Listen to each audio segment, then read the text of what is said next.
Mis queridos amigos, amigas, un grato placer como cada semana estar junto a ustedes y continuar con el estudio de este maravilloso libro.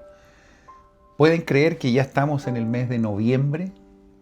Eh, por lo menos a mí este año se me ha pasado, pero muy rápido. Muchos acontecimientos, algunos buenos, algunos tristes, pero aquí estamos, seguimos adelante y incluso ya en muchos lugares se escuchan algunas melodías de Navidad, imagínense ustedes. Pero bueno, estamos definitivamente en los últimos, en los últimos momentos, secciones de este maravilloso libro y seguimos aprendiendo y seguimos admirando, por lo menos es mi caso, a pesar de que esto lo he repasado muchas veces en mi vida, me refiero a este libro. Cada vez que paso por estas secciones, cada vez que paso por estas enseñanzas, la admiración, como les decía la semana pasada, y el respeto eh, de la valentía de nuestro amado profeta José Smith aumenta, aumenta y aumenta. No tengo ninguna duda que él es y fue un gran profeta y cumplió con sus responsabilidades de una manera brillante, a pesar de todas las dificultades. Si nosotros pudiésemos haber sido testigos presenciales de las cosas que ocurrieron en esos años, creo que tendríamos una perspectiva diferente. Ojalá que el Espíritu nos pueda ayudar a entender, a apreciar el valor y la dimensión de esta obra.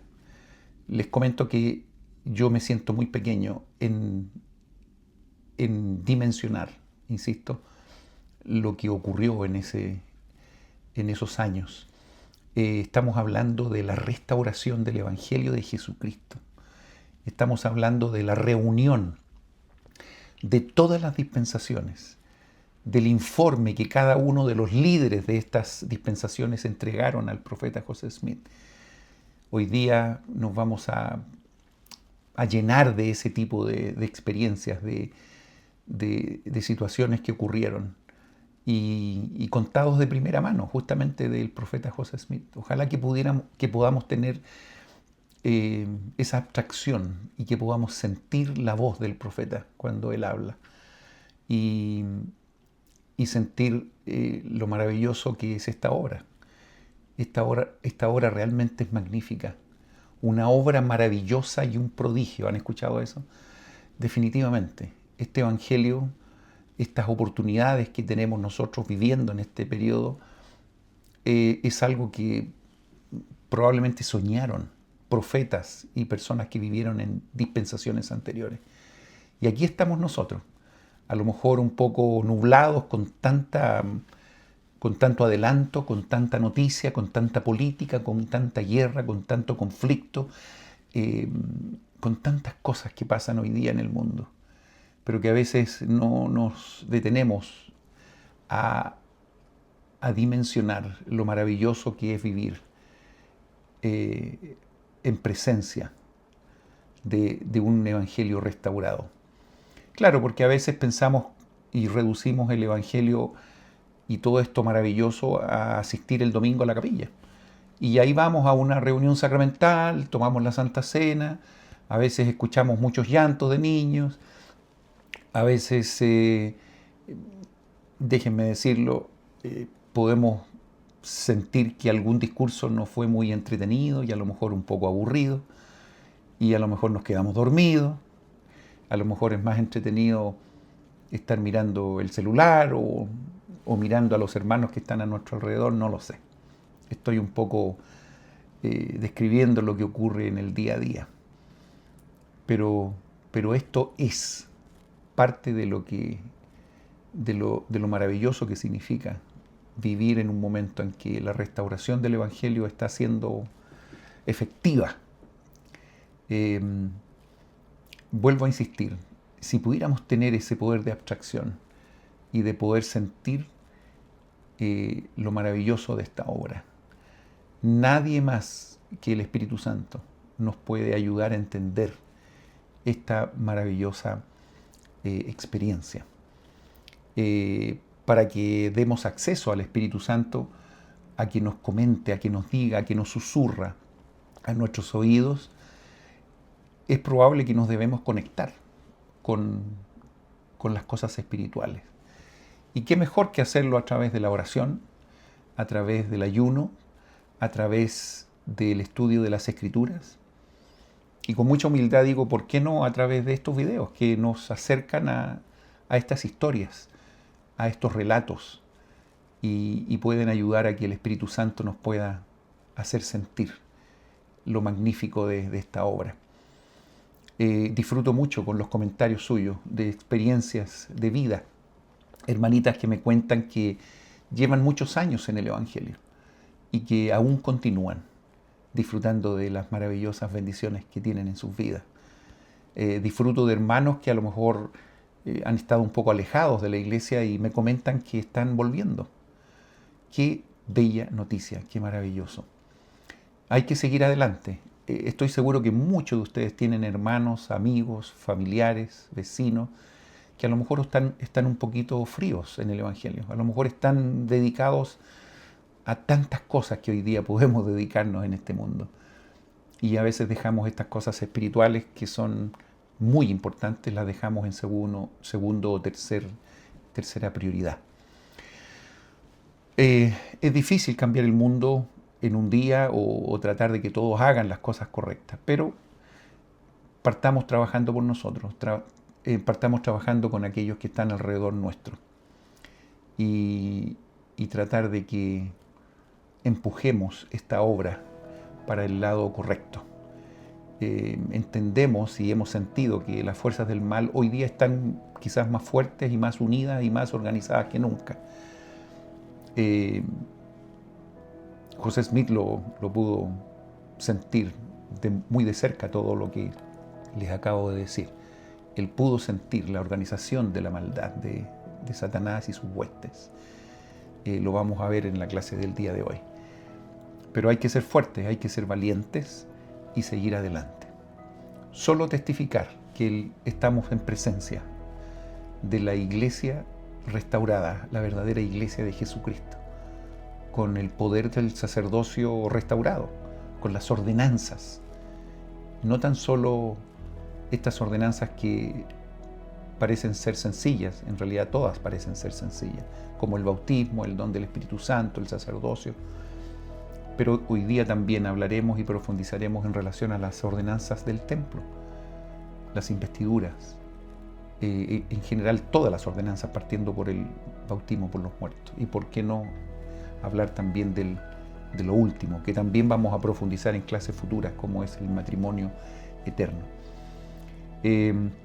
La obra de los templos, fundamental. Hoy día aprenderemos mucho en relación a eso. Ojalá que ustedes puedan abrir su corazón y su mente para sentir efectivamente la importancia de esta obra. Hoy día un poquito más que ayer lo entendamos, ojalá. Y mañana un poquito más que hoy. Seguir progresando. Vamos entonces, hablaremos algunos minutos del contexto histórico y después de lleno estaremos en el contenido de estas 4 secciones que hoy día nos toca tratar, partiendo de la sección 125 a la 128. Son muy interesantes y le invito a permanecer hasta el final del video. Antes de venir a este país y conocer los lugares, me tocó en Chile por más de 20 años enseñar estas cosas en el programa del sistema educativo, especialmente en los programas de seminarios e institutos. Y cuando enseñaba, bueno, debía tener mucha abstracción con respecto a las historias y por supuesto también a los lugares, porque yo no conocía absolutamente nada acá, que quizás sea la experiencia y la vida de cada uno o muchos de los que están escuchando estos videos. En ese sentido yo siempre he tratado de acercarles estos lugares lugares históricos a la vida de ustedes, que a lo mejor no han tenido la oportunidad de andar por estos lados. Pero quiero decirles que la travesía de los pioneros partiendo del estado de Nueva York, les comento que Nueva York queda en el este de los Estados Unidos, en el otro lado de donde nosotros prácticamente estamos. Nosotros estamos en el oeste, en el west, muy cerca de California. Todas estas historias comenzaron en el otro extremo de los Estados Unidos. Entonces, estando en Nueva York, recordemos que ellos partieron y empezaron a moverse hacia el oeste, poco a poco, y Kirtland fue uno de los lugares iniciales que los santos comenzaron a llegar. Y sabemos todas las cosas que ocurrieron ahí, ya lo hemos revisado en las clases anteriores, partiendo con el templo construido y después con el templo, por así decir, abandonado y profanado, y ahí quedó. Bueno, la historia hoy día la podemos retomar y tener el maravilloso sentimiento de que ya estas cosas volvieron a propiedad nuestra, y eso realmente es hermoso. Tengo el deseo de volver a Kirtland y poder caminar por esos lugares, a ver si el próximo año esto se da. Después de eso, entonces, ellos comenzaron a moverse algunos hermanos a Missouri. Eso queda un poquito más yendo hacia el centro de los Estados Unidos, más hacia el oeste. Para mí ese lugar ahora es muy familiar.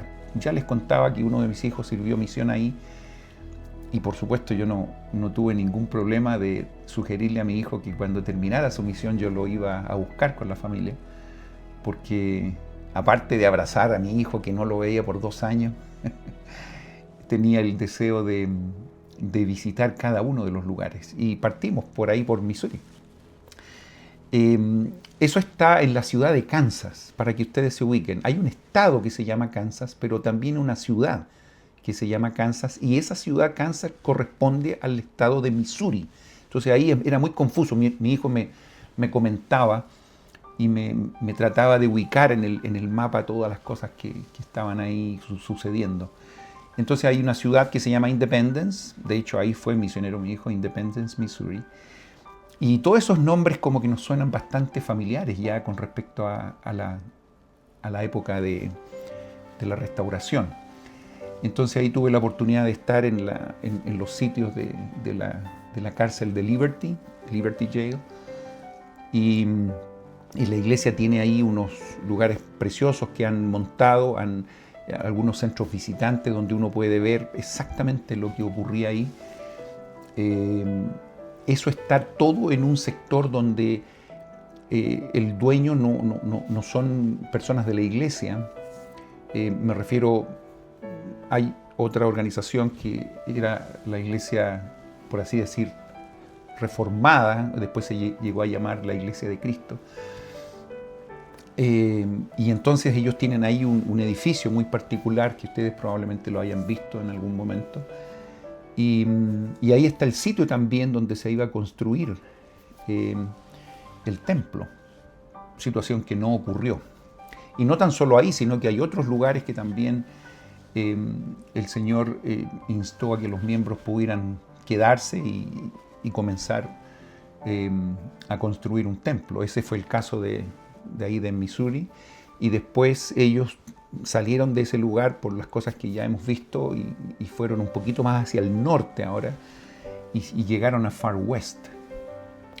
Y entonces también ahí había un lugar donde se iba a construir un templo. De hecho ellos trabajaron un poquito, hicieron incluso una ceremonia, pero las cosas no se dieron. Muchas personas comenzaron a irse un poquito más hacia el norte de Far West y llegaron a este sitio que hemos hablado ya, como fue Adán on Diamond. Y también las cosas no se dieron producto de la persecución y los problemas que los hermanos tuvieron ahí.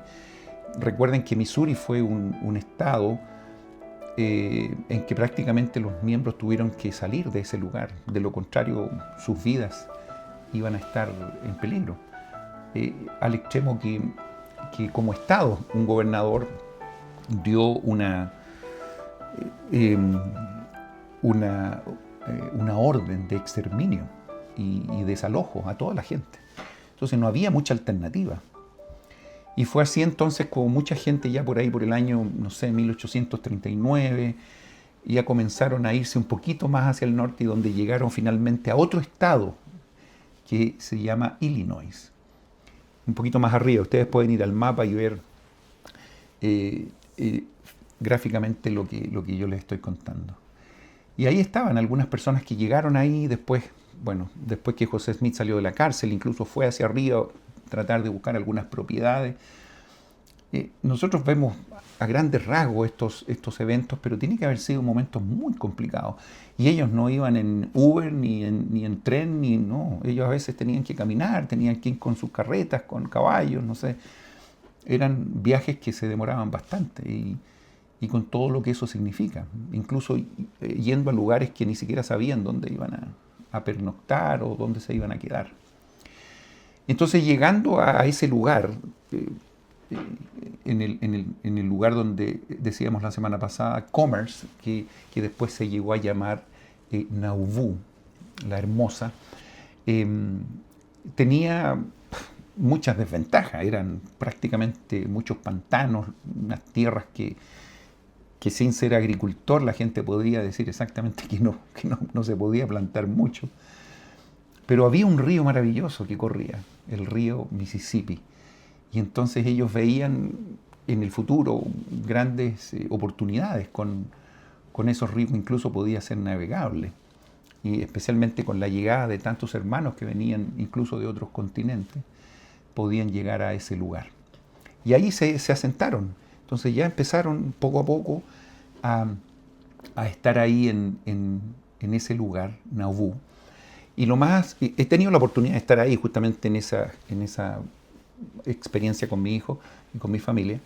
Entonces es muy interesante. Yo estaba muy ansioso porque yo fui en el año, no sé, después que ya estaba construido el templo de Nauvoo. Recuerden ustedes, y no sé si vamos a tener detalles más adelante, pero el templo precioso que estamos en plena acción aquí en estas secciones, finalmente ese templo, después que los miembros salieron, ustedes saben que finalmente un pirómano, dice la historia, que lo incendió. Y quedaron algunas cosas en pie, y después vino una gran tormenta y prácticamente destruyó el resto, digamos. Pero los profetas modernos tuvieron la iniciativa de reconstruir esto y, y es hermoso, en el mismo lugar. Y yo tenía esa ansiedad de llegar a ese lugar y conocer el templo de Nauvoo. Y me recuerdo haber ido manejando por ahí, estaba justamente por la orilla del río Mississippi y mucha vegetación, y yo decía, bueno, ¿y dónde está Nauvoo? Y mi mapa decía que estaba muy cerca. Entonces yo manejando y tratando de ver hacia alrededor dónde estaban estos edificios que en mi mente estaban, pero no en la realidad.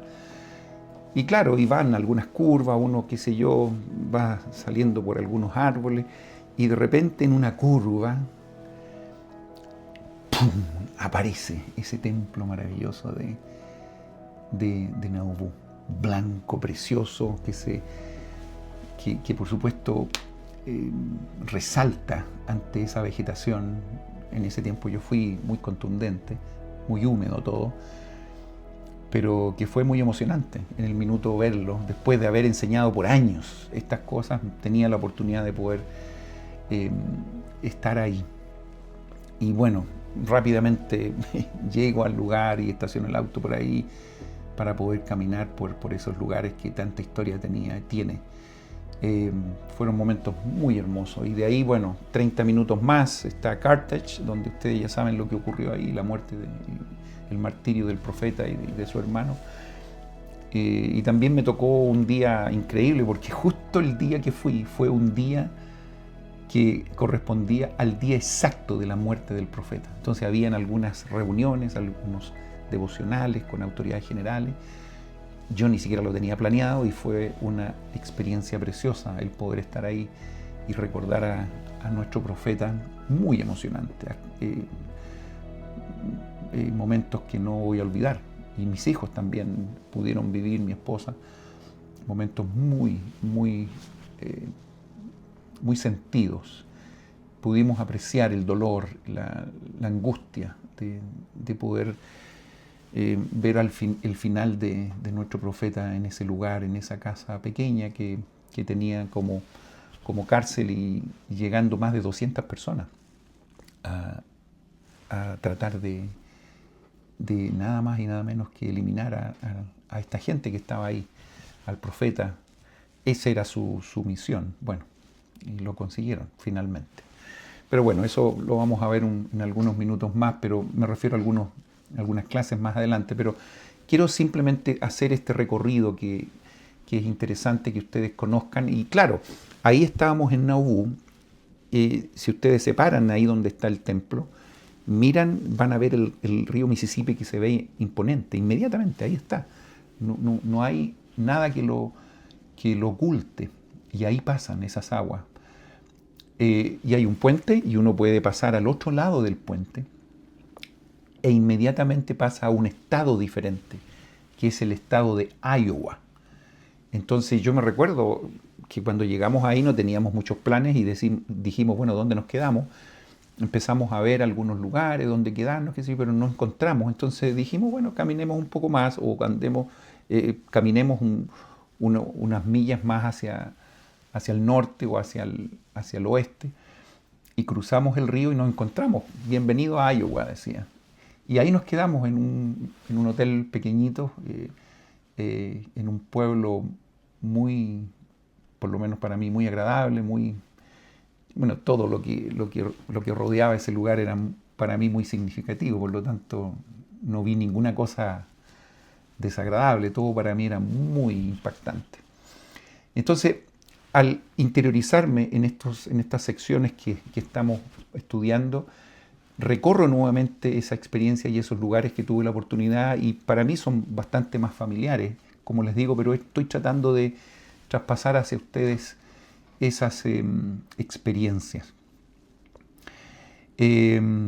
Bueno, Iowa. Cruzo el Mississippi, me encuentro con Illinois. Ahí está Nauvoo. Hoy día, si alguien tiene la oportunidad de ir a esos lugares, hay que hacerlo. Es precioso. Hay mucha historia, hay muchos lugares que ustedes pueden, por supuesto, disfrutar mucho. Y si no, bueno, hay algunos tours y virtuales que incluso ustedes pueden hacer, y hoy día la computación y la tecnología nos ayuda a estar en lugares donde uno no está, para qué decir la inteligencia artificial. Así que tenemos muchas herramientas para poder sentir ese buen espíritu de estas historias que las tenemos que hacer nuestras. Esa es la idea, hacer de estas historias algo muy personal, muy, muy familiar. Y aunque ustedes no lo crean, a veces yo me siento como parte de estas personas que llegaron a ciertos lugares, tuvieron ciertas dificultades y pudieron convivir con el profeta. En realidad ese es uno de mis sueños. Hoy día voy a compartir algunas cosas que tienen que ver con José Smith, y no puedo ocultar el sentimiento de decirles cómo me habría gustado estar en presencia de algún sermón, de algún discurso, de alguna enseñanza.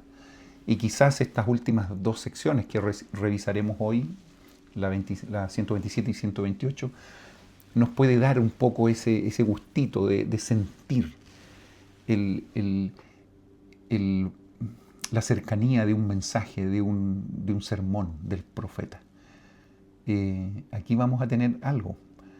Ustedes han escuchado muchas veces clases semana a semana conmigo, pero hoy día tendremos la oportunidad de poder sentir, y a lo mejor ustedes profundizar en sus casas, un sermón del profeta, de cómo él se comunica, cómo él trata de decirnos cosas, de las cosas que él sabe. Estoy seguro que el Espíritu nos va a ampliar esta experiencia con nuestro querido profeta José Smith. Fíjense que la sección 125 justamente menciona estos lugares donde recién yo les comentaba de mi experiencia. Los santos, dice hay que han de edificar ciudades y congregarse en las estacas de Sión. Claro, porque en ese tiempo no tenía mucho sentido que algunos hermanos pudieran estar absolutamente aislados, solos en cierto lugar, porque no tenían la oportunidad de congregarse, de reunirse. En realidad, el objetivo de esos momentos en la restauración del Evangelio era justamente tener lugares donde ellos pudiesen generar ciertas comunidades y apoyarse los unos a los otros.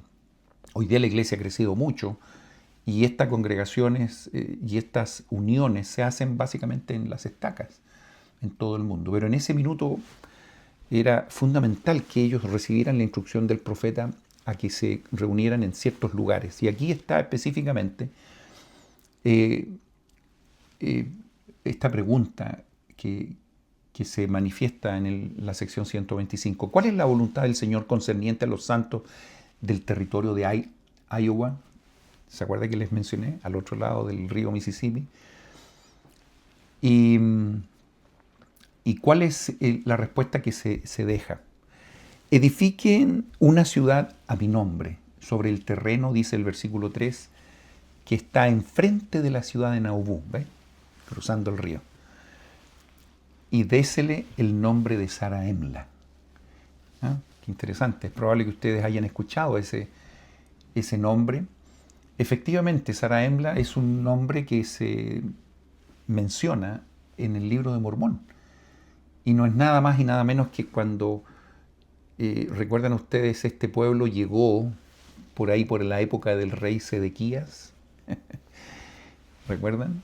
Un grupo aparte de lo que nosotros conocemos del Nefi Leí, su familia, de todo lo que habla el libro de Mormón, 600 años antes de Cristo, salieron de Jerusalén, llegaron a las Américas, pero cuando estas historias se estaban dando, paralelamente había otros grupos que también vinieron. Y el líder principal de ese grupo era justamente un hombre que se llamaba Mulek, que era hijo nada más y nada menos que de Sedequías. Ustedes conocen la historia probablemente en el Antiguo Testamento. Y entonces este grupo llegó a las Américas y también al llegar, pasaron muchas cosas después, por ahí por la época de Mosía, nosotros nos enteramos de estos grupos, y uno de los líderes era justamente Zarahemla. Pero este grupo era guiado por este Mulek, y por eso este grupo también fue conocido como los Mulequitas. Entonces, por causa del hijo del rey Sedequías. Entonces, llegando a estos lugares, aparece el nombre de Zarahemla, que era justamente uno de los líderes, y normalmente en ese tiempo siempre los lugares eran llamados de acuerdo al líder que originalmente tenía el control o tenía el liderazgo de esos grupos. Recuerden ustedes cuando los nefitas se unieron a los mulequitas, a esta gente, los nefitas eran una porción muy pequeña, muy pequeña. Y los mulequitas eran la mayoría. Por lo tanto, ese lugar finalmente se llegó a llamar Zarahemla. Y ese nombre continuó por siempre. O sea, nosotros lo escuchamos en el libro de Mormón prácticamente durante todo el relato.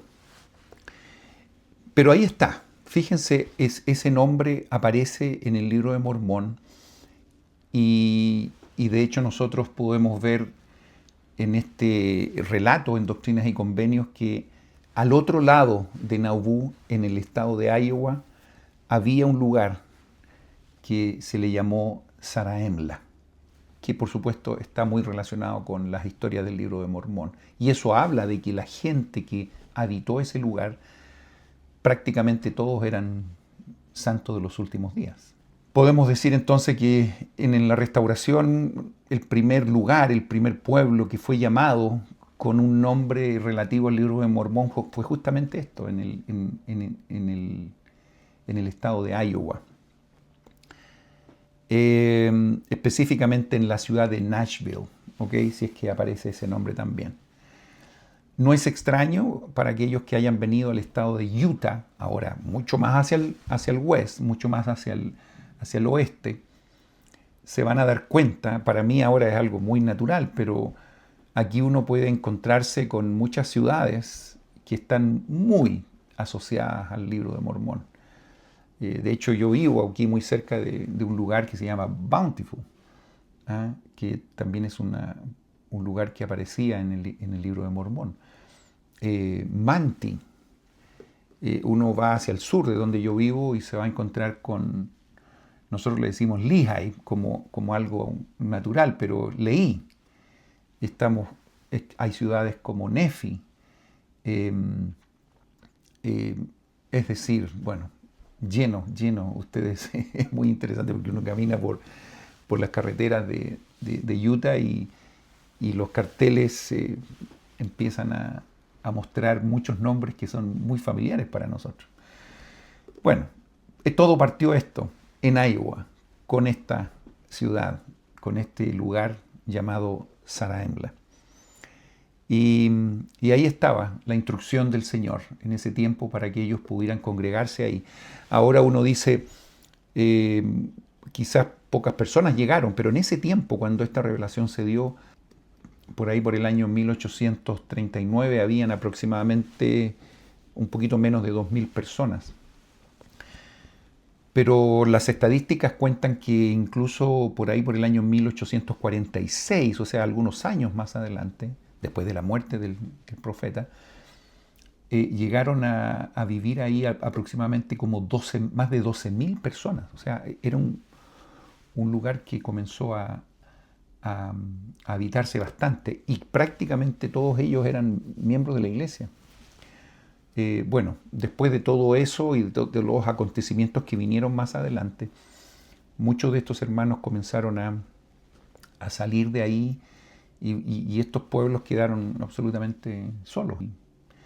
Algunos hermanos permanecieron ahí a lo mejor por un tiempo más, pero después todos esos pueblos, prácticamente los hermanos comenzaron a moverse hacia el hacia el oeste, como ustedes ya saben.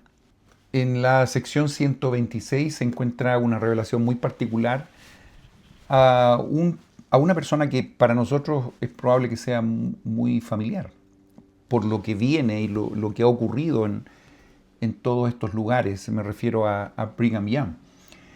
Brigham Young había tenido unas misiones incluso en Inglaterra. Acababa de llegar de esas misiones y José Smith estaba ahí justamente en su casa y recibe esta revelación y se le da algunos consejos a Brigham Young. Les comento que Brigham Young en estos años, después específicamente de esta... Bueno, antes de contarle eso, quiero contarle que cuando él se fue a la misión, parece que lo vimos la semana pasada o antepasada, existían muchos problemas de salud. Específicamente cuando llegaron a esos lugares, ¿recuerdan?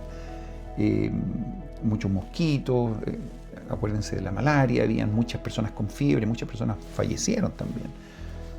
Y entonces Brigham Young y otros hermanos fueron llamados a estas misiones a Inglaterra y estaban muy débiles, muy débiles. Incluso sus familias también tenían algunos problemas de salud y los sacrificios que significó para él y para muchos hermanos salir de ahí fue increíble. Yo a veces pienso cómo puede ser que ellos se fueran a misión y dejaran a su familia, pero el Señor les prometió que las familias iban a estar resguardadas y cuidadas por los miembros.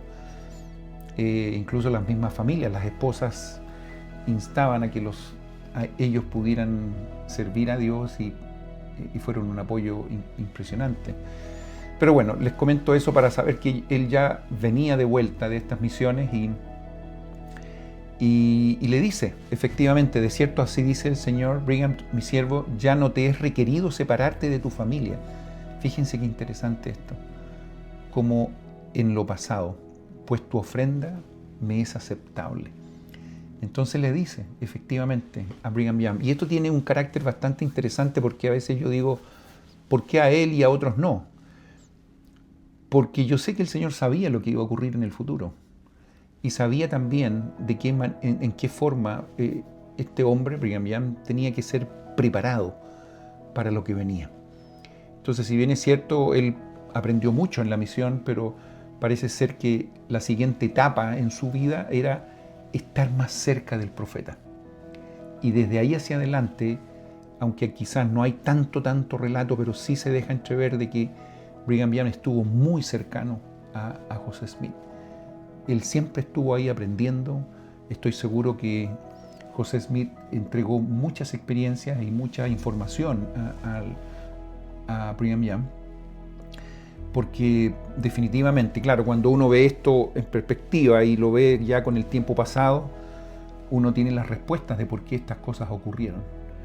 Sabemos los desafíos que existieron más adelante, y Brigham Young fue un puntal en lo que significó el viaje de todos los hermanos hacia el oeste y finalmente llegar aquí a Utah.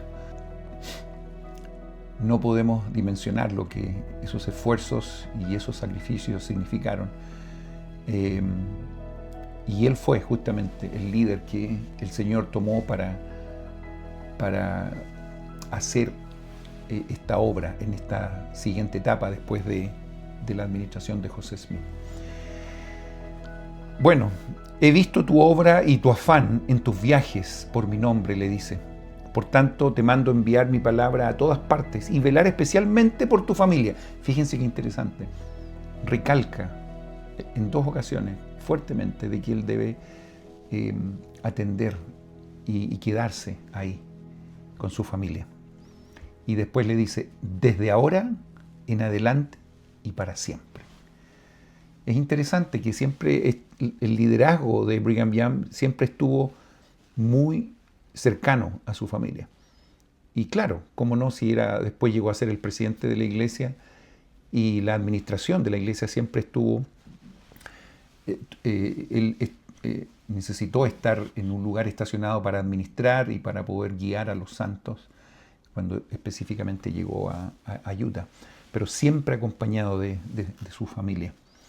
Es probable que vamos a hablar un poco más del liderazgo de Brigham Young más adelante, pero al vivir en este lugar yo he podido apreciar y también honrar el trabajo de este hermano, que a veces es conocido y reconocido por su carácter a veces un poco serio, vehemente, pero a veces yo digo, si hubiésemos tenido un líder diferente, las cosas también habrían sido absolutamente de otra manera. Uno camina por estos lugares y el nombre de Brigham Young aparece por muchos lugares. Un gran líder. Todo mi respeto también para él. En las secciones 127 y 128 es un poquito diferente a lo que hemos visto en el pasado con muchas otras secciones que tienen el carácter de revelación dada por el Señor a José Smith y para que instruya a los miembros. En este caso, sección 127 y 128, estamos en cartas que José Smith le escribe a la iglesia y las publica y las pone a disposición de los hermanos para que ellos puedan tener cierta información. A veces yo me preguntaba por qué él tuvo la necesidad de escribir estas cartas, llamadas epístolas. Y la razón, al interiorizarse uno en la historia, se va a dar cuenta de que efectivamente tenía un sentido esto. Les quiero comentar un poquito el contexto de cómo se dan estas cartas y estas epístolas y por qué se dan. Estando José Smith en estos lugares, ya asentado en Nauvoo, con todo lo que tenía que ver con la construcción del templo de Nauvoo, con muchas instrucciones que se recibieron de lo alto, con experiencias espirituales maravillosas. A veces yo pienso todas las cosas que José Smith recibió en términos de instrucción, desde el principio, 1820, con la visita de nuestro Padre Celestial y Jesucristo en esa arboleda. De ahí hacia adelante fueron una seguidilla de revelaciones, visiones, información increíble. Cuántas cosas, cuántas noticias buenas nos recibió él. Estoy tratando de pensar cómo asumió todo ese tipo de información en su mente y para poder ordenarlas. Bueno, en todo eso, en estos años aún, 1800, ya estamos en el año 1840 y algo, estas instrucciones continuaban. El Señor seguía teniendo la urgencia de seguir dando instrucciones con respecto a la restauración. Se debían restaurar muchas otras cosas. Él ya había recibido algunas instrucciones con respecto al bautismo por los muertos, por ejemplo, que lo vamos a revisar inmediatamente. Pero la forma como José Smith necesitaba comunicarse con los miembros a veces era bastante complicada, especialmente por lo que estaba sucediendo en este minuto. Les comento que por estos instantes, recuerdan ustedes que los miembros de la iglesia recibieron esta notificación de exterminio en el estado de Missouri, ¿recuerdan? Bueno, esto tenía un autor, obviamente, bueno, había mucha gente que estaba tratando de que esto ocurriera, pero finalmente el gobernador de Missouri fue quien publicó y decretó esto en ese estado. Este gobernador, para que ustedes recuerden solamente el nombre, el señor Boggs, B-O-G-G-S, el señor Boggs. Él tenía la responsabilidad entonces de decretar, y lo hizo en el estado de Missouri, el exterminio de los miembros de la iglesia. Bueno, ocurrió un hecho en ese tiempo que fue bastante publicitado, y fue el intento de asesinato a ese hombre que había dado esta instrucción o este decreto legal. ¿Se imaginan ustedes qué pudo haber ocurrido ahí? Cuando la justicia comenzó a investigar quién había sido el autor de este intento de asesinato, las miradas inmediatamente llegaron a José Smith. De hecho, existió una acusación específica de un miembro de la iglesia también, Orwin Porter Rodwell. Justamente fue acusado de intento de asesinato. Y adivinen qué, también se comenzó a perseguir a José Smith como instigador o como cómplice de este intento de asesinato. De hecho, existieron muchas teorías. Hablábamos hace un par de clases de un hermano que era muy cercano al profeta y a la iglesia, el hermano Bennett, que se dice también que él instigó para que las sospechas contra el profeta existieran. Entonces comenzó una persecución no menor en relación a la integridad física también del profeta. Por lo tanto, era tan complicado el poder caminar por esos lugares, porque el deseo de la gente de Missouri, que es donde había sido este atentado, querían que el gobernador de Illinois extraditara a José Smith a Missouri.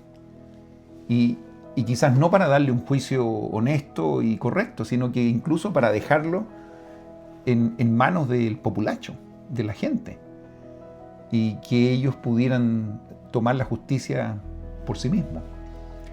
Por lo tanto, José Smith, aún caminando por Illinois, era peligroso, porque incluso el gobernador de Illinois comenzó también a estar un poco de acuerdo con estas malas acusaciones, falsas acusaciones. Entonces, en este ambiente, José Smith, por supuesto, tuvo que estar bastante escondido, porque de lo contrario su vida estaba en peligro. En ese ambiente, en ese medio ambiente, es cuando se producen estas dos epístolas. Es imposible no pensar en lo que ocurría en la época del Nuevo Testamento, por ejemplo, cuando Pablo, recuerden su ministerio y todas las prédicas que él hacía también, en muchos lugares él estaba arriesgando su propia vida. De hecho, bueno, finalmente lo mataron, pero cuando él intentaba enseñar, en muchas ocasiones él estaba también con su vida en peligro. Entonces, estas epístolas que aparecen en el Nuevo Testamento, epístolas a tal lugar, la epístola, qué sé yo, a los corintios, a los, qué sé yo, colosenses, tesalonicenses, todo esto que ustedes conocen, viene a responder un poco de eso, el poco movimiento que a veces esta gente tenía, pero sí podía escribir y entregar esos mensajes por esta vía. Entonces no es extraño que en estos dos capítulos el profeta escriba estas dos epístolas que encierra una serie de enseñanzas maravillosas, pero quiero darles a entender el contexto para que ustedes entiendan que esto no era fácil, no fue fácil. El presidente, bueno, digo el presidente, pero el hermano Brigham Young escribe algunas cosas en términos de ese contexto que me gustaría compartir con ustedes brevemente. En el transcurso de su vida, el profeta José Smith fue acusado de muchas perversidades. El mero hecho de hacer una acusación en contra de él equivalía a establecer dicha acusación como verdadera. Tan impopular llegó a ser el profeta mormón. Él nunca quebrantó la ley. De haberlo hecho, no se habría negado a someterse a ella. Pero muchos se presentaron ante los tribunales, juraron en falso, mintieron contra el profeta. Los tribunales aceptaron como evidencia esos testimonios y se negaron a oír el testimonio en favor del profeta. Al enterarse de quiénes eran los testigos del profeta, después de haber invitado a la iglesia a designarlos, los abogados intentaban siempre arrestar a estos, sacarlos de la zona y declarar ante el tribunal que no se habían presentado. Verdaderamente Satanás reinaba en el corazón de los hombres, intentando destruir al ungido del Señor. Para que más o menos tengamos la idea de lo que rodeaba en esos minutos la vida del profeta y de muchos miembros de la iglesia. Fíjense lo que dijo el presidente Brigham Young. Digo el presidente porque después llegó a ser el presidente de la iglesia. Recuerden que él estuvo desde aquí hacia adelante muy cerca del profeta. Vale la pena escuchar lo que él dice. Brigham Young dijo de las persecuciones dirigidas contra José Smith: José, nuestro profeta, fue acosado, desalojado, arrestado y perseguido. Y aunque en estos Estados Unidos nunca se promulgó una ley que pesara en su contra, dado que nunca violó ley alguna, según lo que yo sé con seguridad, fue acusado en 46 pleitos. En todos esos casos hubo un señor clérigo. Me refiero, decía él, a un ministro religioso o un predicador. Siempre estaba a la cabeza del populacho que lo buscaba y perseguía. Cuando José y Hiram fueron asesinados en la cárcel de Carthage, la turba de hombres de rostros pintarrajados estaba dirigida por un predicador. En 47 enjuiciamientos hechos a José Smith, nunca se probó que hubiera sido culpable de haber violado las leyes de su país. Lo acusaron de traición porque no participó en las maldades de los hombres. Fíjense que es sintomático lo que dice Brigham Young. En cada una de esas acusaciones siempre había un clérigo, había una persona que estaba relacionada con predicar ciertas doctrinas. Parece ser que ahí había una gran competencia, quizás envidia. ¿Por qué? Porque José Smith justamente venía con esta noticia diferente, nueva, sencilla, que le decía al mundo que podíamos ser salvos con algunas ordenanzas que él estaba restaurando. Sin duda, José Smith tiene que haber producido mucho enojo, mucha rabia en estas personas que a lo mejor querían hacer su trabajo y veían a José Smith como un gran estorbo en lo que ellos hacían. No es extraño entonces que esta epístola, la primera de la sección 127, parta de esta manera. En vista de que el Señor me ha revelado que mis enemigos, tanto en Missouri como en este estado, Illinois, nuevamente me persiguen, dice, y ya que me persiguen sin causa, dice José Smith, y no tienen la más mínima sombra o matiz de justicia o derecho de su parte en la formulación de sus acusaciones contra mí. Y por cuanto todos sus pretextos están fundados en las más negras de las falsedades, me ha parecido conveniente y sabio, y fíjense lo que él dice en una forma muy honesta, salir de aquí por un corto tiempo, por mi propia seguridad y la de este pueblo.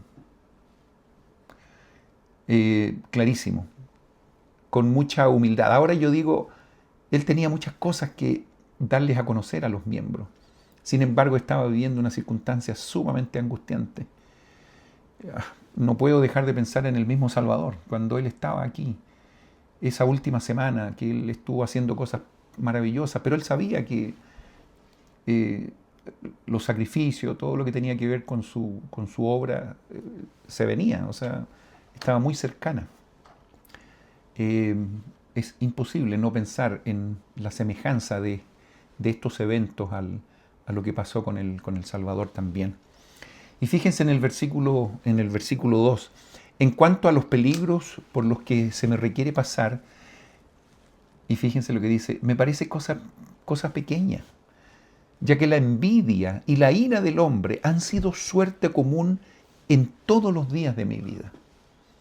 Claro, si desde los 14 años comenzaron este tipo de cosas, incluso adultos y personas comenzaron a desacreditar su testimonio con respecto a todas las cosas que había visto.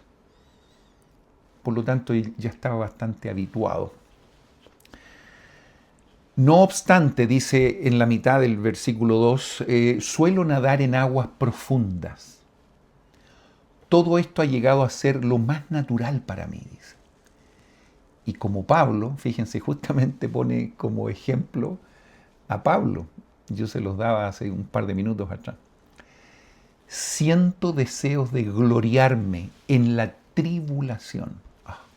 ¿Cómo es posible que llegue un punto que alguien comience a gloriarse de las tribulaciones? Porque lo natural es despreciarlas, es tratar de salir de ese tipo de cosas porque son evidentemente malas para uno, sufridas. Sin embargo, él entra en otra etapa de gloriarse en la tribulación, como Pablo. Porque hasta hoy el Dios de mis padres me ha librado de todo ello, y de aquí en adelante me librará.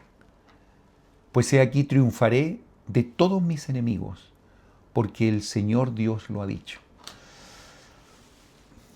Cuando él estuvo en la cárcel de Liberty y el Señor le decía, todas estas cosas serán para tu bien, estas cosas serán definitivamente elementos que beneficiarán tu vida, pero él no lo estaba circunscribiendo a la vida en este mundo. Y ese es el detalle. Como el presidente Nelson nos decía, él estaba ya pensando en forma celestial. Cuando él habla de triunfar de todos sus enemigos, está relacionado no tan solo con esta vida, porque quizás en esta vida los enemigos triunfaron, porque lo mataron, sabemos, un par de años más. Pero él estaba hablando de cosas más trascendentales, porque el Señor se lo había dicho. ¡Qué maravilla! Tener una visión más amplia de nuestros problemas, de nuestras tribulaciones, de nuestras enfermedades, de nuestros desafíos, que si somos fieles el Señor nos va a recoger. Y después dice el 3, regocíjense, pues todos los santos, y alégrense en gran manera.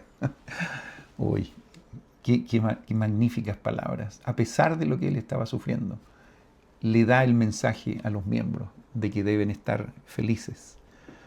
Porque el Dios de Israel, estoy leyendo el versículo 3, es su Dios. Claro, ese debe ser el principal motivo de alegría. Y Él señalará una justa medida de retribución sobre la cabeza de todos sus opresores. Confiar en Él. Qué maravillosa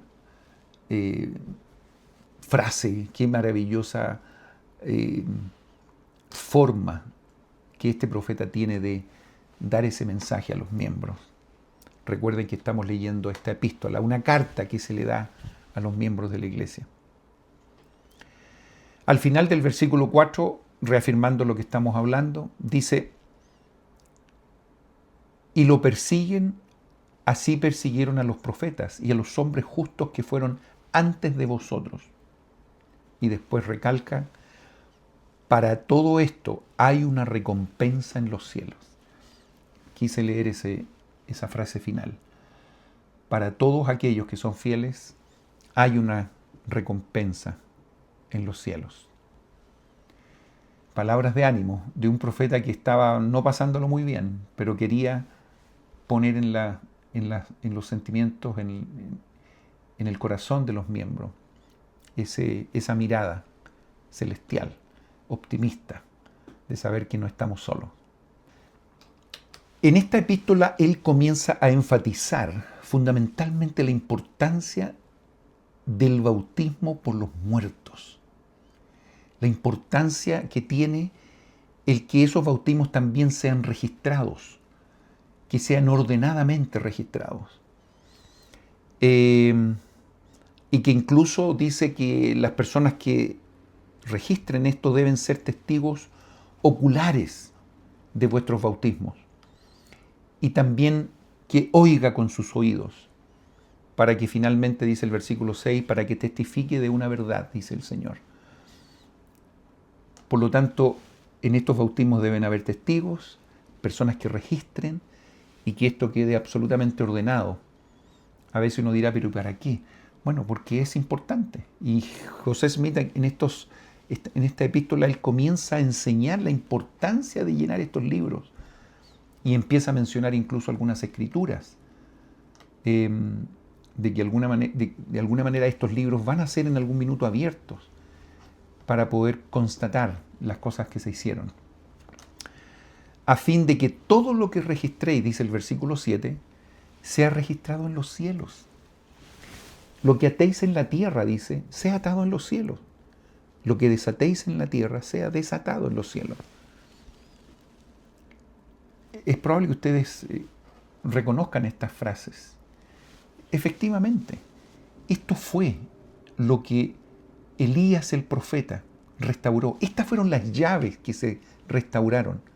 A veces uno nada más que piensa en el bautismo por los muertos, en la genealogía, y empezamos a poner, que está bien, ponemos nombre de lo que pensamos que es las llaves que Elías el profeta restauró. Pero aquí podemos definir exactamente lo que él restauró. Estas llaves significan que todo lo que hacemos en términos de ordenanza en esta tierra será válido en los cielos. Y si algo se desata o se deshace, también será desatado o deshecho en los cielos. Esa es la forma. Yo les comentaba hace un par de semanas que era como estar en línea, computacionalmente hablando, con los cielos. Entonces cualquier cosa que uno haga aquí, en los cielos está hecho y viceversa. Por lo tanto, aquí se deja clarísimo la importancia de los registros, que las ordenanzas deben ser hechas, por supuesto, por la autoridad de Dios, y que esas cosas quedan definitivamente selladas. Y por eso se habla de sellar, las llaves para sellar, ¿recuerdan a Elías el profeta? Porque quedan selladas, estampadas, ligadas en los cielos.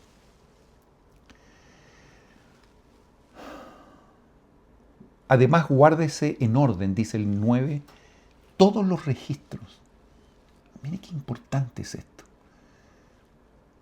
Para que se depositen en los archivos de mi santo templo, a fin de que se guarden memoria de generación en generación, dice el Señor de los ejércitos. Es maravilloso ver cómo hoy uno va a un templo cualquiera y puede hacer la obra por alguien, y eso queda inmediatamente registrado. Y ustedes pueden ir a cualquier templo y eso está ordenadamente registrado. Todo esto que ustedes ven en el hoy en los templos es por causa de estas instrucciones que se recibieron y la instrucción de estas epístolas que José Smith está dando a los miembros para que en esa época que estaba recién partiendo todo, se hiciera correctamente. Les comento que cuando partió esta instrucción de los bautismos por los muertos, todavía la pila bautismal en el templo de Nauvoo no estaba terminada, no estaba hecha. Entonces el Señor les dijo, bueno, entonces ustedes pueden comenzar a hacer estos bautismos en el río Mississippi. Si pudiéramos haber tomado algunas fotografías después de esta instrucción, nos daríamos cuenta que incluso habían filas de hermanos a la orilla del río esperando ser bautizados por sus antepasados.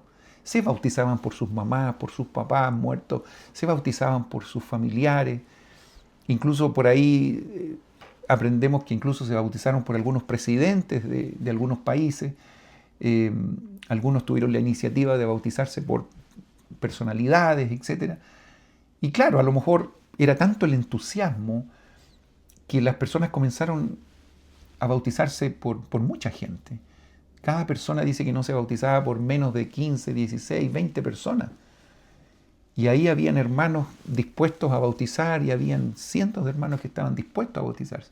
Bueno, en algún minuto, era mucho el entusiasmo, en algún minuto el Señor les dice, bueno, tranquilos, hagan las cosas bien. Y claro, muchos de esos bautismos no tenían la información correcta y a veces no se recordaban de por quiénes habían sido bautizados. De hecho, después que se ordenó todo esto en una forma mucho más clara después de estas epístolas, hay muchos hermanos que no tenían memoria, ni información, ni registro de algunos bautismos que se hicieron. Y bueno, se tuvieron que hacer de nuevo. Muchos hermanos tuvieron que nuevamente bautizarse porque no había ningún registro o no existían testigos de personas que pudieron ver cuando se efectuaron estos mismos. Entonces, todo esto vino a ordenar. Y hoy día podemos vivir en un momento en que los templos están absolutamente en línea y absolutamente coordinados, y cada nombre de hermanos que hacen las ordenanzas por sus parientes fallecidos o hermanos fallecidos queda registrado en una forma muy ordenada. No hay en el mundo más organización que en este tipo de cosas. Hace poco una amiga me daba algunos nombres para yo poder hacer la obra por ellos aquí en algunos templos, y en el minuto en que eso pasa y se registra, ella recibe en Europa esa información. Por lo tanto, la importancia de hacer esto en orden. Estamos en una iglesia de orden, por cierto. Les decía que al principio se comenzaron a hacer estos bautismos en el río Mississippi, pero bueno, por eso era la urgencia de lo primero que ellos debían hacer en el templo de Nauvoo era construir esa pila bautismal. Y esa pila bautismal que estaba en el basement, en el subterráneo del templo. Y no es extraño que en todos los templos esto es un hábito de construir estas pilas bautismales debajo por así decir, del nivel de la tierra, en la parte baja, que también de alguna manera eso simboliza, lo vamos a ver inmediatamente, en que estamos trabajando por esta gente que está debajo de la tierra, que ya falleció, y que al mismo tiempo podemos ver que esta ordenanza maravillosa del bautismo simboliza esto, de la muerte de una vida anterior, pero también de una resurrección a una nueva vida al salir del agua. Por supuesto, todo lo que se hace en los templos, no tan solo el bautismo, estamos hablando de símbolos, cosas que representan otras, que son celestiales, cosas que son más grandes. Todo lo que hacemos dentro del templo está todo plagado de símbolos. Por eso es importante cuando uno va, que uno esté muy perceptivo, muy atento a cada cosa que se diga y cada cosa que se haga, porque cada una de ellas representan cosas que están más allá de este mundo. Es realmente hermoso esto. Aquellos que trabajan, que van habitualmente al templo, podrán entender exactamente lo que estoy hablando. Todo representa algo. Y en la sección 128 continúa. De hecho dice en el versículo 1, en la mitad del versículo 1, dice: reanudo el tema del bautismo por los muertos, en esta segunda epístola, porque es lo que parece ocupar mi mente e introducirse con más fuerza en mis sentimientos, desde que me persiguen mis enemigos.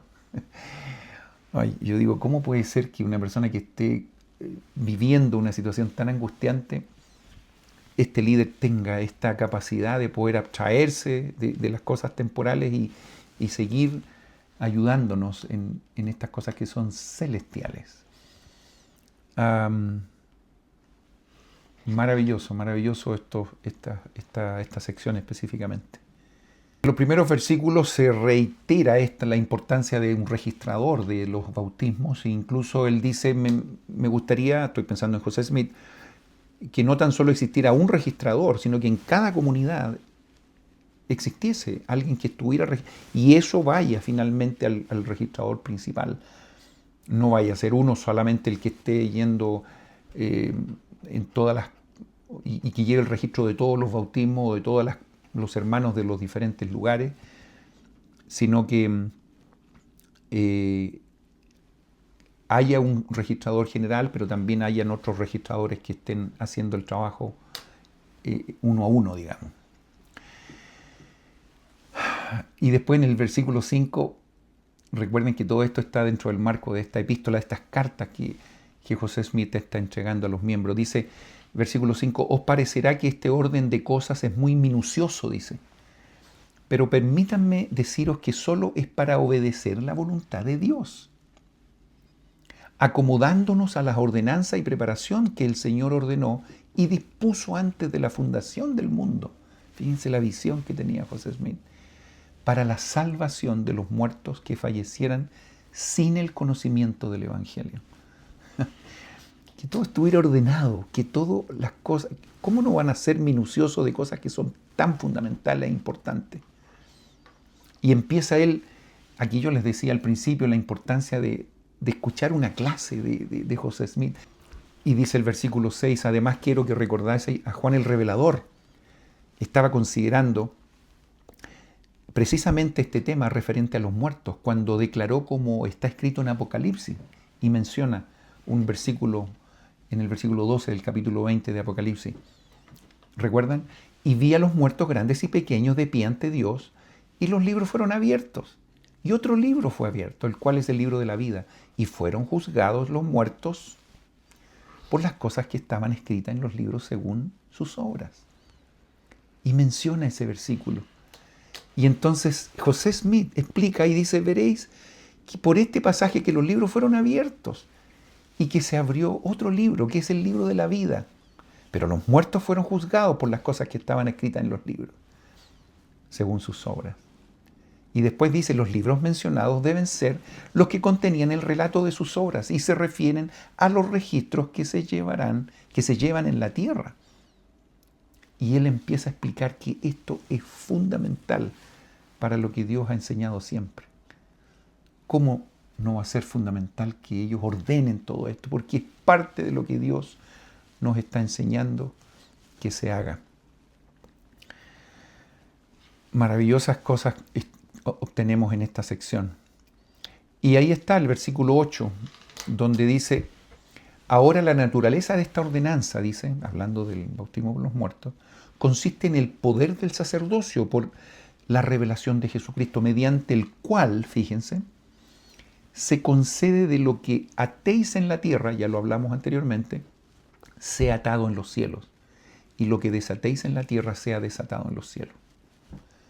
En otras palabras, ahí está la clase, estamos en presencia de una clase con José Smith, tomando otro punto de vista de la traducción, aquello que registréis en la tierra será registrado en los cielos, y lo que no registréis en la tierra no será registrado en los cielos. Majestuosa clase. O sea, él nos está diciendo, por esto tienen que llevar estos registros. De lo contrario, no será grabado en los cielos. Es fundamental, hermanos, los secretarios de los barrios, todos estos hermanos que llevan los registros, son hermanos sumamente importantes en esta obra. ¿Para qué decir en los templos? Fundamental, porque estas cosas serán utilizadas para demostrar que las cosas están hechas y de buena manera. Incluso en el versículo 10 se menciona otro versículo. José Smith menciona a Mateo en el capítulo 16, versículo 18. ¿Recuerdan esto? Mas yo también te digo que tú eres Pedro. ¿Se acuerdan el contexto de ese versículo? Y sobre esta roca edificaré mi iglesia, y las puertas del infierno no prevalecerán contra ella. Y a ti te daré las llaves del reino de los cielos. ¿Recuerdan? Y aquí viene lo que se asemeja a lo que estamos hablando. Y todo lo que atéis en la tierra será atado en los cielos, y todo lo que desatéis en la tierra será desatado en los cielos. Ahí está. Lo mismo que se le da en este caso a Pedro, que recuerden que fue el presidente de la iglesia después que Jesucristo fue crucificado, se le instruye con respecto a esto. Fundamental. Por favor, lean el versículo 11. Lean el versículo 11, que está directamente relacionado con lo que tiene que ver con las llaves. Al que se dan estas llaves, dice en el medio de este versículo, no se le dificulta obtener conocimiento de los hechos relacionados con la salvación de los hijos de los hombres, tanto de los vivos como de los muertos. Fíjense la importancia que tiene esto. Fundamentalmente, todo esto oficiado por el sacerdocio. El versículo 12 nos habla de lo que yo ya comenté con ustedes con respecto a este simbolismo del bautismo en relación a la muerte de la vida anterior y una resurrección a una nueva vida. Claramente descrita en esta carta, que yo le llamo una clase magistral de José Smith a los miembros, a nosotros. Por consiguiente, dice el 13, fíjense esto que yo se los comento, pero ahora se los leo. Se instituyó la pila bautismal como una semejanza del sepulcro y se mandó colocar debajo del lugar donde los vivos suelen congregarse, debajo, para representar a los vivos y a los muertos, y para que todas las cosas tengan su semejanza, y para que concuerden unas con otras, lo terrenal correspondiendo a lo celestial, como lo ha declarado Pablo en Corintios 15, del versículo 46 al 48. Ustedes, por favor, lo pueden leer, todo está en el versículo 14. Qué interesante, los que han tenido la oportunidad de ir a templos pequeños, bueno, cualquiera, son todos iguales, pero los templos pequeños tienen una pila bautismal. Fíjense dónde está esa pila bautismal. Pero hay otros templos que son más grandes y que también simbolizan, pueden simbolizar mejor alguna de las cosas que se quieren entender, que se quieren dar a entender. No es extraño, por ejemplo, cuando uno va cambiando de sala en sala, a diferencia de los templos pequeños que todo se da en una sala, por ejemplo en la investidura, a veces la presentación de un primer reino con respecto al segundo reino, al tercer reino, se va dando con diferentes juegos de luces incluso.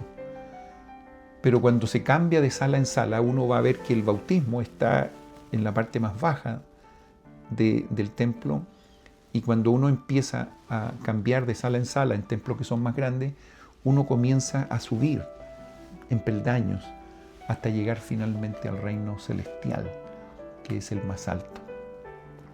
En el templo de Nauvoo, justamente una de la primera cosa que se terminó en ese templo fue justamente la pila bautismal. Y se comenzó a hacer bautismos ahí después que se indicó que no se siguieran haciéndose en el río Mississippi, pero el resto del templo no estaba terminado y se hacían algunos bautismos ahí. Después incluso se terminó el tercer piso. Antes del main y el segundo, el tercer piso donde se hacían finalmente algunas ceremonias y lo que tenía que ver con las investiduras y los matrimonios, que fue la siguiente etapa en el templo de Nauvoo. Recuerden, simbolismo, todas las cosas simbolizan para que nosotros podamos tener esa posibilidad de que el Espíritu nos enseñe de cosas que están más allá de la vista, sino que a veces se pueden entender mejor con el corazón. Hay tanto que aprender. Y este principio hay que tomarlo en cuenta y no olvidarlo. Y ahora, mis muy queridos hermanos y hermanas, permítaseme aseguraros que estos son principios referentes a los muertos y a los vivos que no se pueden desatender. En lo que atañe a nuestra salvación, o sea, no podemos desatender estas cosas. Está relacionado con nuestra salvación. Porque su salvación es necesaria y esencial para la nuestra. Como dice Pablo tocante a los padres, que ellos sin nosotros no pueden ser perfeccionados, ni tampoco podemos nosotros ser perfeccionados sin nuestros muertos. ¿Se fijan cómo hay una conexión que es fundamental que la entendamos? Aquí menciona un versículo que yo lo expliqué muy bien, bueno, espero, la semana pasada, relacionado con 1 Corintios 15:29, entendiendo que en la época de Jesucristo se hacían bautismos por los muertos. Recuerden ustedes que los corintios no creían en la resurrección y entonces Pablo les enseña de otro modo, ¿qué harán los que se bautizan por los muertos si en ninguna manera los muertos resucitan? ¿Por qué pues se bautizan por los muertos? O sea, en realidad le estaba diciendo, vamos a resucitar. Continúen haciendo los bautismos por los muertos porque son necesarios. Pero no crean que todo termina con la muerte. No, vamos a resucitar. Ellos no creían en la resurrección. Todo esto se menciona en esta maravillosa epístola. Y después, en el versículo 17, al final, también José Smith menciona la enseñanza que está en el Antiguo Testamento, en el último libro, en Malaquías, que envía a Elías el profeta antes de que venga el día de Jehová grande y terrible, ¿recuerdan? Y después dice, Él hará volver el corazón de los padres hacia los hijos y el corazón de los hijos hacia los padres, no sea que yo venga y hiera la tierra con maldición. ¿Recuerdan ese versículo? Bueno, y José Smith nos explica, ¿puede haber dado una traducción más clara de esto? Dice, pero para mi objeto tiene suficiente claridad, tal como está. Basta saber, dice, en este caso que la tierra será herida con una maldición, a menos que entre los padres y los hijos exista un eslabón conexivo de alguna clase, tocante a algún asunto u otro. Y he aquí, nos dice José Smith, ¿cuál es ese asunto? Y aquí dice, es el bautismo por los muertos. Pues sin ellos nosotros no podemos perfeccionarnos, ni ellos pueden perfeccionarse sin nosotros. Ni tampoco podemos nosotros ni ellos perfeccionarnos sin los que han fallecido en el Evangelio.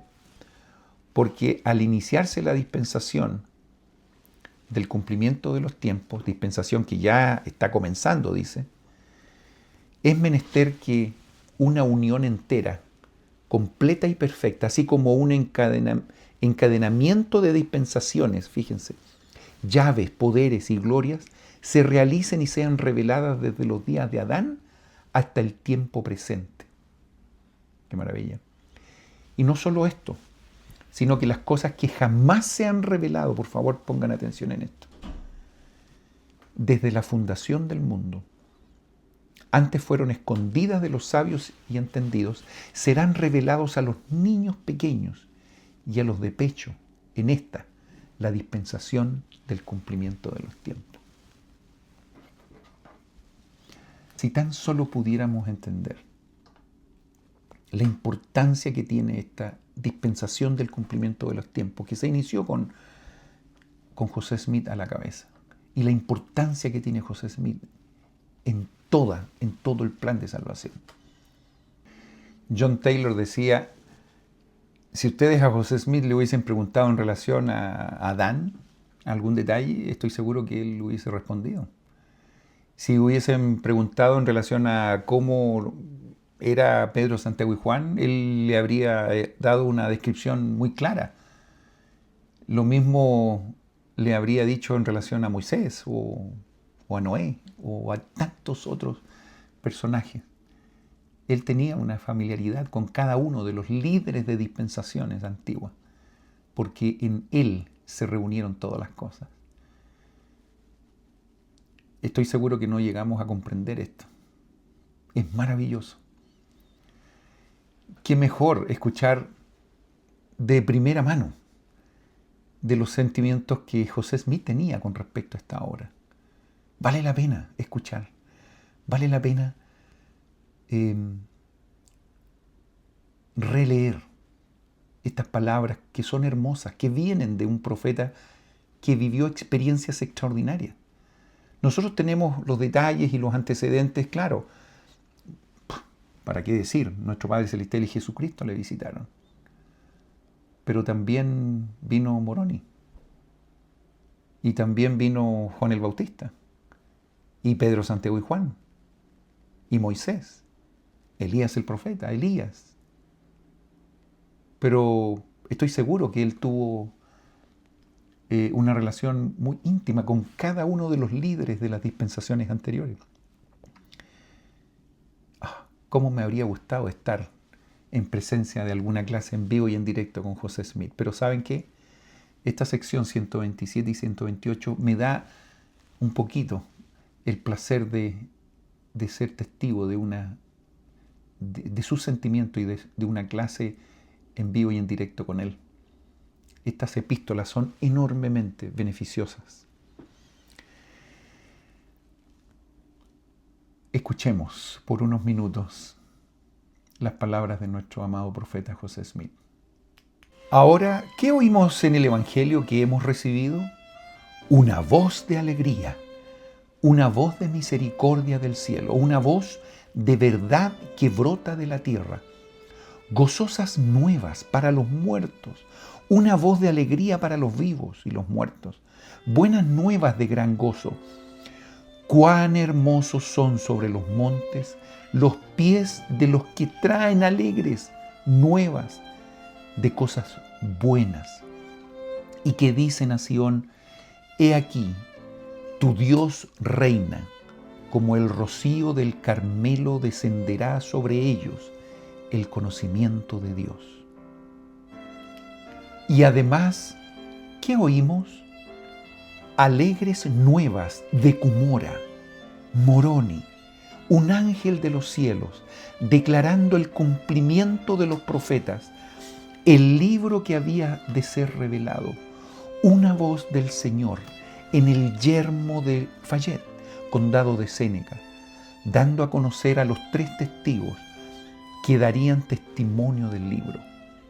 La voz de Miguel en las riberas del Susquehanna, discerniendo al diablo cuando se apareció como ángel de luz. La voz de Pedro, Santiago y Juan en el yermo despoblado entre Harmony, condado de Susquehanna, y Colesville, condado de Broome, en las márgenes del Susquehanna, declarando que poseía las llaves del reino y de la dispensación del cumplimiento de los tiempos. Y además, la voz de Dios en la alcoba del anciano papá Wintmer, en Fayette, condado de Séneca, y en varias ocasiones en diversos lugares, en todas las peregrinaciones y tribulaciones de esta iglesia de Jesucristo de los santos de los últimos días. Y la voz de Miguel, el arcángel, la voz de Gabriel, de Rafael y de diversos ángeles, desde Miguel o Adán hasta el tiempo actual, todos ellos declarando su dispensación, sus derechos, sus llaves, sus honores, su majestad y gloria, y el poder de su sacerdocio, dando línea sobre línea, precepto tras precepto, un poco aquí y otro poco allí, consolándonos con la promesa de lo que ha de venir en lo futuro, confirmando nuestra esperanza. Hermanos, ¿no hemos de seguir adelante en una causa tan grande? Avanzad en vez de retroceder. Valor, hermanos, e id adelante, adelante a la victoria. Regocíjense vuestros corazones y llenaos de alegría.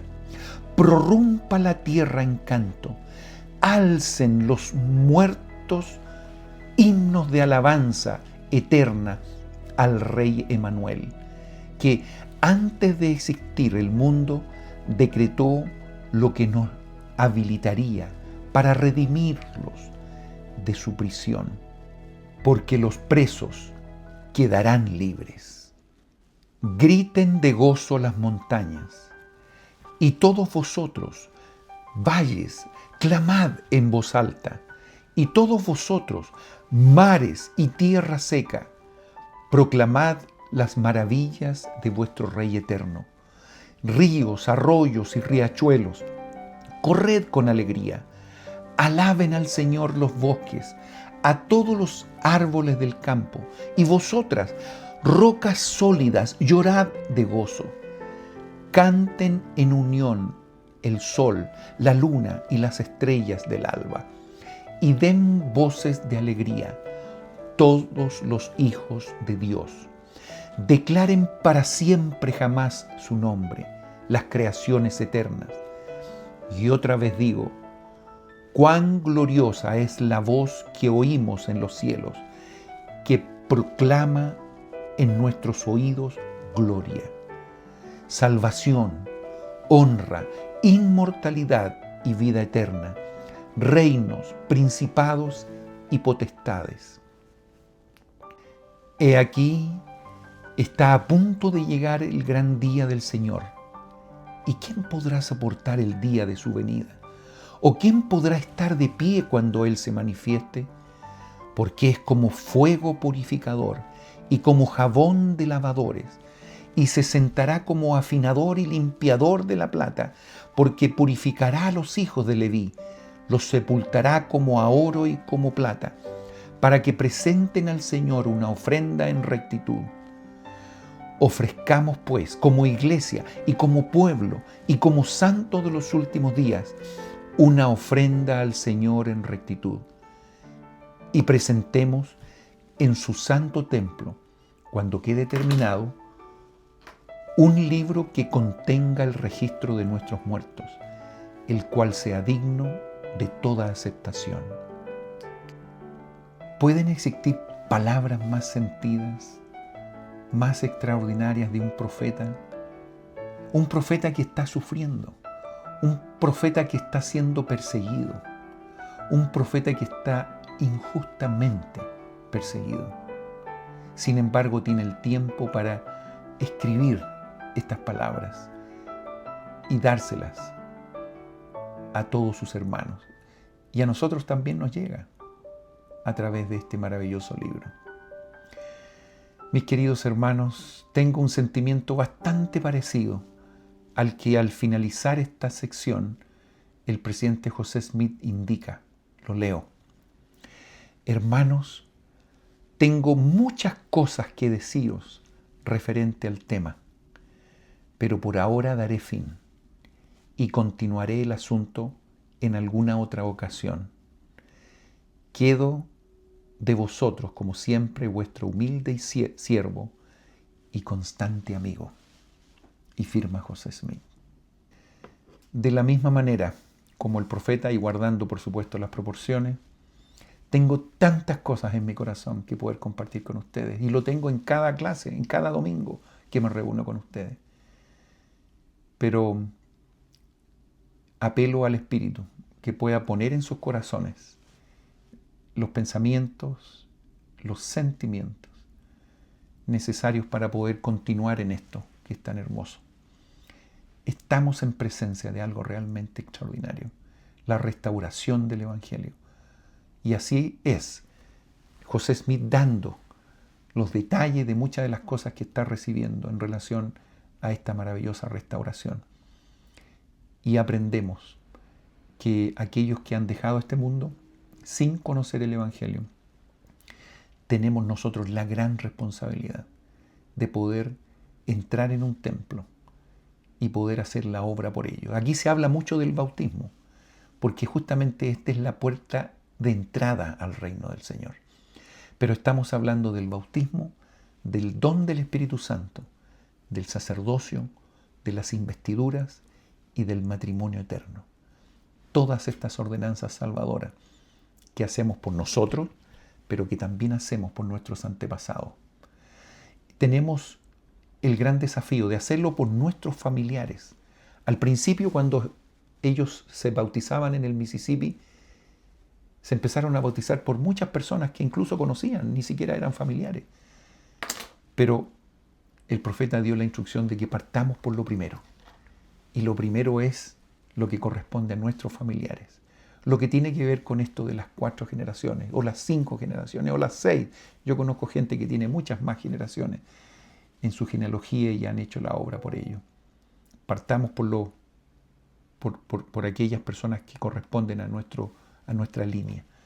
Y por supuesto está también todo esto del programa de extracción de nombre, en la cual tenemos el desafío también de llevar estas ordenanzas a todas las personas que pasaron por este mundo. Por eso es una obra tan urgente, porque hay mucho trabajo. Por eso el presidente Nelson anunció 200 templos. Por eso ahora tenemos una cantidad enorme como nunca antes de templos. ¿Y saben qué? Vamos a tener muchos más. Y va a llegar, como dije hace un par de clases atrás, el momento en que el Señor vendrá. Y estos templos, en estos 1000 años que tendremos de trabajo intensivo, estos templos estarán abiertos las 24 horas del día para poder entregar estas ordenanzas a todas aquellas personas que estuvieron en esta tierra. ¡Qué gran obra! Si la obra misional de hoy con la gente que está viva es inmensa, imagínense la obra que corresponde a aquellos que ya se fueron. Mis queridos hermanos y hermanas, tengo un gran sentimiento en el corazón por estas cosas que estamos estudiando, aprendiendo juntos. Solamente quiero empujarlos un poquito a que vayan a las Escrituras y hagan su estudio personal, que no dejen las Escrituras en segundo ni en tercera prioridad. Estoy seguro que ustedes tienen muchas cosas que hacer en el día a día. Hay muchas responsabilidades que tenemos que cubrir. Pero no dejen estas cosas que son muy importantes. No dejen de orar, no dejen de estudiar las Escrituras, no dejen de asistir a la iglesia. Ojalá que no pase un domingo que ustedes no estén renovando sus convenios. Demostrarle al Señor que estamos en su ruta. Queremos estar dentro de esos convenios que en algún minuto hicimos. Y domingo a domingo renovamos estos convenios al tomar la Santa Cena. No tengo ninguna duda que esta iglesia es la iglesia de Jesucristo. Que ni siquiera voy a decir que ha sido restaurada, sino que está siendo restaurada. No tengo ninguna duda que tenemos un profeta verdadero. Hoy día tenemos la bendición de tener al presidente Oaks, a sus consejeros, a los apóstoles, a las autoridades generales, tantos buenos hermanos que nos ayudan a ser mejores personas. Apoyémosles, oremos por ellos. Y por supuesto, no dejemos de compartir estas cosas con aquellos que aún no lo saben. Y también con aquellos que están un poco alejados y que a lo mejor necesitan recordar algunas cosas con respecto a Dios, a la restauración, al libro de Mormón, al sacerdocio, a los profetas vivientes. Ayudemos a recordar que ellos en algún minuto sí tuvieron experiencias espirituales. Y que en el momento que lo olviden, Satanás inmediatamente toma un protagonismo en su vida. Muchísimas gracias, mis queridas hermanas y hermanos, por el tiempo que se dan para que podamos juntos compartir este tipo de enseñanza. Agradezco su lealtad. Compartan esto, si es su deseo, con los hermanos que tienen a su alrededor. Y quiero decirles que estoy muy contento de estar en este punto estudiando el libro Doctrina y Convenio, y ya estamos llegando al final. Faltan un par de clases y espero que sigamos al mismo ritmo. Y quiero compartir todas estas cosas con mucho amor y humildad en el nombre de Jesucristo. Amén.